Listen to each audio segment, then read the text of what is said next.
জাতির একটা বিরাট একটা সম্পদ এই ভদ্রমহিলা। অ্যাডভাইস দিয়েছি। ক্যাম্বোডিয়াতে আমি অর্থমন্ত্রী অ্যাডভাইজার ছিলাম, আর আফ্রিকার 7টা দেশের অর্থমন্ত্রী এবং গভর্নরের উপদেষ্টা ছিলাম। একটা খুনি দল, এবং আমি মনে করি প্রত্যেক এমপি যারা নির্বাচিত হয়েছে, সকল নির্বাচিত হয়েছে, তাদের প্রত্যেককে শাস্তি দেওয়া উচিত। না, এই সরকারের প্রশাসনিক দক্ষতা কতটুকু আমরা অলরেডি দেখতে পাচ্ছি। সো এটা হওয়ার সম্ভাবনা কম। আমি গণক না, তো আমাকে এই প্রশ্ন জিজ্ঞেস করে কোনো লাভ নাই। আমি জানি না কি ঘটবে। আচ্ছা, কিন্তু চূড়ান্তভাবে অনেকে জোর দিয়ে বলতেছে যে কেউ নির্বাচন ঠেকাতে পারবে না, ফেব্রুয়ারির প্রথম অধ্যায়ে নির্বাচন হবে। আপনার কি তাই মনে হয়? আমারও একটু সন্দেহ আছে, কিন্তু আমি অত শক্তভাবে বলতে পারবো না যে এই ডেটে হবে বা এই ডেটে হবে না। আমি বলতে পারবো না। আচ্ছা, আপনি নির্বাচন সঠিক সময় হওয়া বা সরকারের পক্ষ এইগুলি সব একটা গণকের জন্য প্রশ্ন। আমাকে এগুলো দিয়ে প্রশ্ন করবেন না। আচ্ছা, ইটস ইউজলেস। আরেকটা বিষয় হলো যে মানে বিগত প্রায় 4টা বা 3টা নির্বাচনে অনেকে ভোট দিতে পারে না বা সুষ্ঠু নির্বাচন অনুষ্ঠান করার বিষয়ে অনেক প্রশ্ন রয়েছে, কিন্তু ডক্টর ইউনূস বলতেছেন যে ইতিহাসের সেরা একটা নির্বাচন হবে। তো এই সেরা নির্বাচন হবে এরকম কোনো বিশ্বাসযোগ্যতাকে তিনি অর্জন করতে পেরেছেন বলে মনে করেন? না, এই সরকারের প্রশাসনিক দক্ষতা কতটুকু আমরা অলরেডি দেখতে পাচ্ছি। সো এটা হওয়ার সম্ভাবনা কম। আচ্ছা, সম্প্রতি যেটা হলো যে বেগম খালেদা জিয়া অসুস্থ, এটাকে মানে মানে সবচেয়ে বেশি হাইপ হয়েছে এবং দেশের মানুষ খুব জোরে সোরে দোয়া করছেন বা হাসপাতালে যাচ্ছেন। একজন নেত্রীর ক্ষেত্রে আর কি চাই, এটা অনেক প্রশ্ন করে। মানে আপনার কি মনে হয়, আপনি কি বলবেন? আমি বলবো যে বেগম খালেদা জিয়া হলো একটা ন্যাশনাল ট্রেজার। উনি, জনগণ ওনাকে সেইভাবে দেখে। এই জাতির একটা বিরাট একটা সম্পদ এই ভদ্রমহিলা, এবং ওনাকে হারানো আমরা খুবই আমরা দুঃখিত হব যখন, যদি এটা হয়। আমরা আশা করি উনি সুস্থ হয়ে উঠবেন এবং দেশকে নেতৃত্ব দিবেন। আমরা সবাই আমি সেটা আশা করি। আচ্ছা, আপনি তার রাজনৈতিক ক্যারিয়ারটাকে আপনি কিভাবে দেখেন? একজন আন্তর্জাতিক মানের একজন অর্থনীতিবিদ আপনি বটে। একটু কঠিন, কারণ ওনার শরীরটা ভালো না, কিন্তু মোরাল লিডারশিপ বলে একটা জিনিস আছে, নৈতিক নেতৃত্ব, যেটা ওই ঘৃণিত মহিলা হাসিনা ওয়াজেদ বুঝতো না। যে প্রাইম মিনিস্টার সে, কিন্তু তাকে ওর নৈতিক কোনো ক্ষমতা আর দেশে নেই, এই জিনিসটা সে বুঝতো না। বেগম খালেদা জিয়ার একটা নৈতিক ক্ষমতা আছে, যেটা থাকবে, ওনার শেষ মুহূর্ত পর্যন্ত থাকবে। দেশের মানুষের উপরে ওনার একটি কথায় মানুষ রিয়্যাক্ট করবে।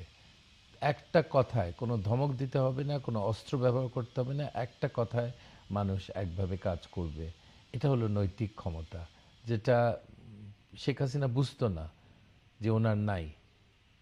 বেগম খালেদা জিয়া এবং তারেক রহমান সাহেবের বিরুদ্ধে যে মামলা করেছে, এটা প্রতিহিংসামূলক।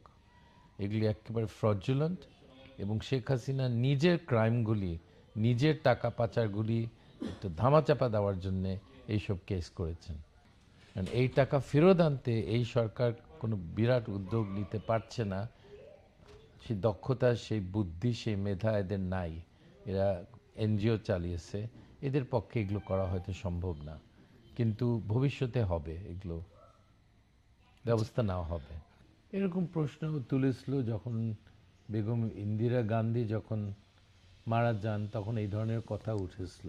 এগুলো কোনো সমস্যা হয় না। একটা বৃহৎ দলের মধ্যে যে সাংগঠনিক অবকাঠামো আছে, এটা খুবই শক্তিশালী, এবং এত সহজে এটা কিছু, মানে আইনগত কোনো ব্যবস্থা না নিলে এই দলটার কোনো সমস্যা হবে না।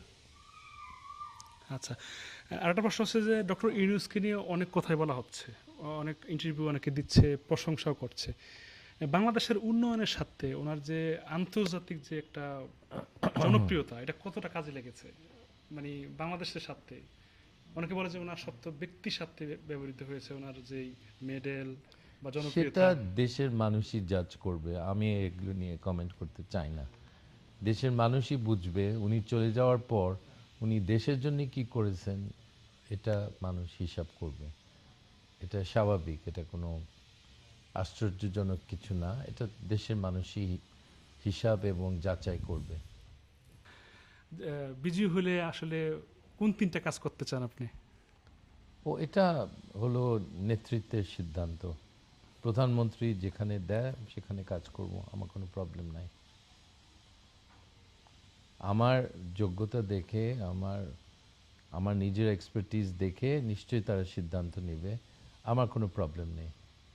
এটা এটা কিছুটা নীতিগতভাবে কিভাবে একটা মানুষ চলে এবং শিক্ষা খাতে যারা বিনষ্ট করেছে, আমরা তারা কেন নষ্ট করেছে সেটাও আমরা জানি।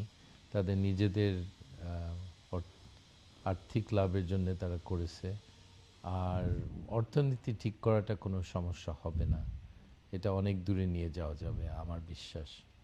অন্য দেশে আমি করেছি, অ্যাডভাইস দিয়েছি। ক্যাম্বোডিয়াতে আমি অর্থমন্ত্রীর অ্যাডভাইজার ছিলাম, আর আফ্রিকার 7টা দেশের অর্থমন্ত্রী এবং গভর্নরের উপদেষ্টা ছিলাম। আমি মনে করি যে এটা কোনো বিভিন্ন সমস্যার সমাধান করার ক্ষমতা আমাদের আছে। মানে আইনের শাসন ফেরত আনতে শেখ হাসিনাকে ফেরত এনে ওনার বিচার করে ওনাকে শাস্তি দেওয়া দরকার।